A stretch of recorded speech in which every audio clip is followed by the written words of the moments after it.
Do you find it difficult preparing and presenting a speech? I know that many of you do. When I first started to practice public speaking many years ago and had to prepare and deliver speeches, it was difficult for me. But now that I have some experience, I have put together some steps for you to follow. And at the end of this video, speech preparation and presentation shouldn't be difficult for you, as long as you follow my steps. What are you waiting for? Let's get started. The first step in speech preparation is to select a topic. If you're having a difficult time finding a topic for your speech, then I highly recommend that you look through some reference materials like books and even magazines. You can also search online for possible speech topic ideas and your personal experiences too. I remember many years ago I had to prepare and present a speech, but I had no idea what to talk about. I remember my mother was telling me about her trip outside of the country and her encounter with 4 puppies who kept on following around from out of nowhere, and she ended up taking them in, feeding them, and they became a family.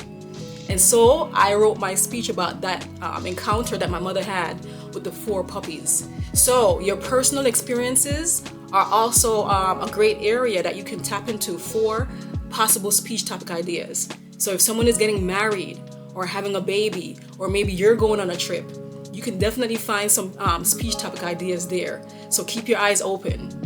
The next step is to know who your audience is. After you've selected your topic, you need to know who your audience is. Who will you deliver your speech in front of?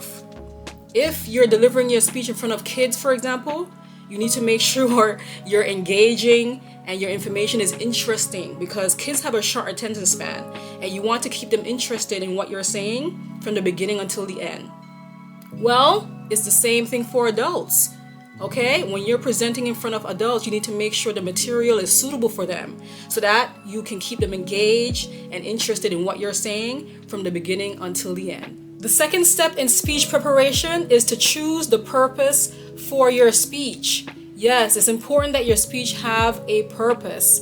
If you don't know what your speech's purpose is, ask yourself this question. Am I giving this speech to inspire, entertain, or motivate?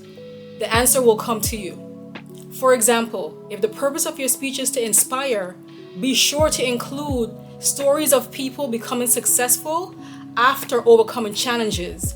That's a great way to inspire people. If the purpose of your speech is to entertain, be sure to include funny stories in your speech. That's a great way to make people laugh. Do you see where I'm going with this? Having a purpose will help you to decide what information to leave in and what information to leave out of your speech. The third step is to create an outline of your speech, and it should include an introduction, a body, and a conclusion. Remember, your introduction should be interesting, okay? So you can start off with a question, a quote, an image, or a fact, or even a story. You want to grab the people's attention from the beginning who are listening to you. If you think about a movie, for example, the introduction of a movie is always interesting, right? So interesting that you will sit there and watch the movie from the beginning until the end. Well, a speech is the same way. The introduction should be interesting, okay? So that people will want to listen to you, what you have to say from the beginning until the end. After you've chosen your introduction, you want to move on to the body of your speech.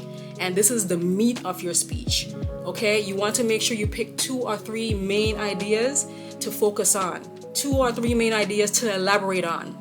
And that will build the body of your speech. That's why it's called the meat of your speech, because it contains the most information about your speech. Now, that story that I tell you about the puppies, right? That was a speech that I wrote, and the main areas that I focused on, the main points that I focused on was how important animal lives are, and if you don't want your animal anymore, to donate them or give them to someone. That was the focus of my speech when I talked about the puppies. So after you have decided what the 2 or 3 main points are that you would like to elaborate on in your speech, move on to your conclusion. That is the ending of your speech, and you should summarize what you have talked about in your speech.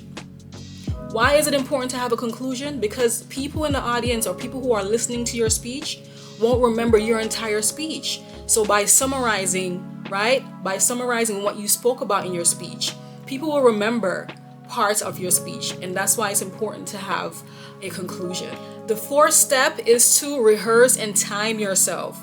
Yes, it's important to rehearse and practice your speech so you will know what you need to do. Will you still feel nervous? Yes, but at least you've practiced and you rehearse and you know what you need to do, okay? Now, it's also important to time yourself. You can actually time yourself giving your speech on your iPhone or on your smartphone, okay? This way you can see how long your speech will actually take. Now, what if your speech is supposed to be 5 minutes and during your rehearsal, during your practice, you time yourself and your speech is actually 7 minutes? It takes you 7 minutes to deliver the speech. Then you'll want to narrow down your speech, remove some of the information, delete some of the information, and make it shorter so that it'll meet the time frame that you are given. Okay, so those are the steps that I wanted to point out to you today on putting together a speech and presenting your speech. Some people find it difficult when preparing and presenting a speech, but if you follow the steps that I've outlined in my presentation in this video today, speech preparation should be easier for you as long as you follow the steps. Remember to pick a topic. Pick a topic and make sure you know who your audience is. Choose the purpose of your speech.